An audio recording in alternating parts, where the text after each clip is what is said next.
Hello, I'm Chris Burns, and welcome to The Network, where we connect into a matrix of newsmakers to get to the heart of an issue. And watch out, they've got to answer in 25 seconds or less, or else. Let's take a look at that issue right now. It's a symbol of post-war reconciliation, a European Parliament built along the border of Europe's once bitterest enemies in wars that killed millions. It's part of the reconciliation between France and Germany to share power as an engine behind the European Union, with Germany having the seat of the European Central Bank.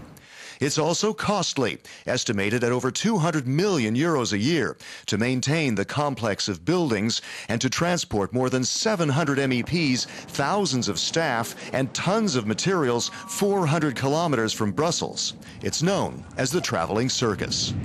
In time of tight budgets, calls are rising to shut down the Strasbourg Parliament. The French government insists the two-seat concept is enshrined in treaties sharing institutions across the EU. Some fear revamping those treaties would reopen a political Pandora's box, sparking conflict over who gets what institution.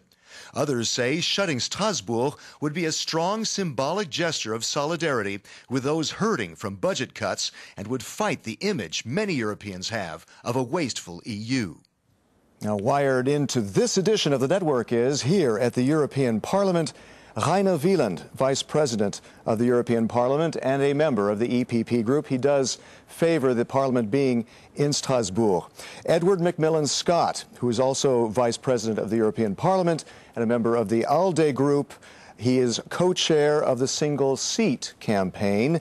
And in London, Jonathan Issaby, Political Director of the Taxpayers Alliance, which favors the Parliament to be in Brussels. Let me start with a question for all of you, starting with Rainer. Should the Strasbourg Parliament be closed? Would it be a gesture of solidarity? Should we make Strasbourg the only seat? Well, for me, it's in the first place a question of political reality. And as it was shown in the film, the decentrality of Europe is part of the European history, and we can change things only in line with the rules, and the rules are that we need unanimous decisions on that. Okay. Edward, what's your opinion? I think that the European Parliament should have the right to choose where and when it meets in the same way that a national parliament does. For example, Reiner's from Germany. He knows that the Bundestag and the Bundesrat moved from Bonn at their own request to be in Berlin, the heart of government. This Brussels is the home of the European Parliament, is where most of our activities take place, and it's where the European Commission, the new Foreign Service, the Council of Ministers, all the key people in the European Union are here. Okay. Jonathan, what's your position? Well, Rainer talks about political reality. I think MEPs need to wake up to economic reality and the fact that this is costing over 200 million euros a year to run this travelling circus, to run people between Brussels and Strasbourg. Money is incredibly tight across the continent. The European Parliament should be following the lead of national governments and looking for ways of saving money. And moving the seat purely to Brussels is the obvious way to very quickly save a lot of money very quickly. Okay, but Jonathan, let me pick up on what you said, because critics of this Tale of Two Cities report that you're quoting say that it exaggerates the costs and the CO2 output, and it is done by Eurosceptics who just want to shut down the EU. What do you think, Mr. Wieland? Rainer. I would support if the Parliament can decide it for its own in all parliamentarian matters. I would support that, but not the only question whether from one member state things should be taken in under the headline of economical realities, because on the other hand, if you ask the German taxpayers, there is no reality and no justification anymore for the Brit rebate. We would easily get 1.2 million signatures for that. Right. Okay. Edward, what do you think about this criticism that these estimates are exaggerated, that the costs are not that high, and that there are Eurosceptics who just want to shut down the EU who are making this argument? Well, I'm certainly not Eurosceptic. I'm a pro-European, and that's why I want the European Parliament, the democratic heart of the European Union, to work more effectively, more efficiently, and at less cost. And on the figures, I don't trust them either, but there has been no proper examination of the costs of the three working places of the European Parliament, because you also have all our back office staff in Luxembourg.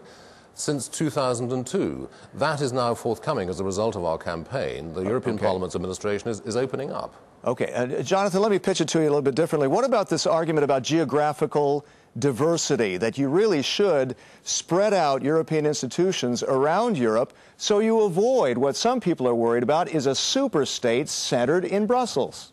What do you think? Well, if you took that argument to its logical conclusion, the European Parliament would meet in all 27 different countries for 2 weeks of the year, which would frankly be ridiculous. No, the European Parliament needs to be run in an efficient way, and having one seat would be the start of that. There's obviously the buildings in Luxembourg as well, which frankly probably ought to be moving to Brussels as well. And there's a whole load of other things the European Parliament should be doing to saving money as well. Okay, Heine, what about that argument about geographical diversity? Do you sign on to that?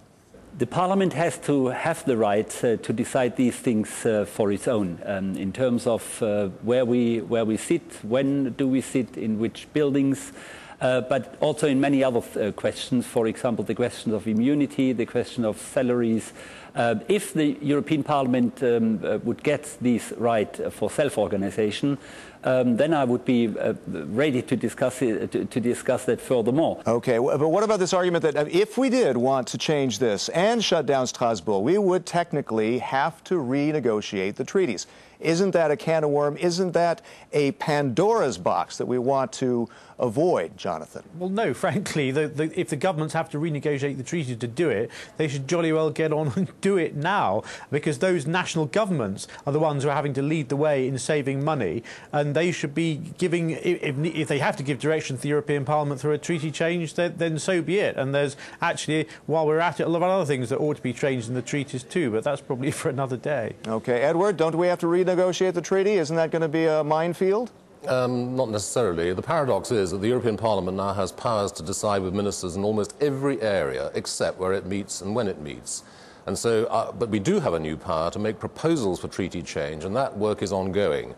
So we will ask the governments who make us go to Strasbourg. It is their fault we're there. It is their fault we're spending 200 million a year extra. It is up to them, finally, to make the decision, but we want to encourage them in that direction, and majorities of the European Parliament consistently are voting now for a single seat. What about this idea of the Franco-German engine? How important is Strasbourg to this as a symbol of the Franco-German engine? And if we didn't have Strasbourg, could that put that engine into question? What do you think, Edward? This is another generation now. More important to Europe is the reunification of Europe, not so much the reconciliation between France and Germany. So this anachronism has to be dealt with. Jonathan, what's your feeling? Well, Isaiah, if you're talking about symbolism, what the two seats symbolise is the way the European Parliament and the European Union more generally is able to waste millions upon billions of taxpayers' money. And the more people are going to resent paying their taxes to fund this travelling circus. Okay. I'm going to, because Heine, because you're outnumbered 2-1 here on this in this show, I'm leaving you the last word. What do you think, then, about the Franco-German engine? Could it be put into question if Strasbourg were closed? It's not only a German-French symbol, it is a European symbol. The Council of Europe took the seat in Strasbourg. It was the proposal of the British foreign minister to take Strasbourg as a symbol for the whole Europeans, where we did a lot of things wrong in the last centuries. If you are standing on the top of the building in Strasbourg, you can see the whole Rhine Valley, where European history was written with blood, and now we want to do it in a different manner. How many people today care about that? Don't you think we should try to give some sort of current reason for that engine, for that symbolism to endure? Possibly we are telling some stories too rarely, too seldom, and we are always striving for new visions, and that we live 65 years in peace now on a continent where all 30 years we had war.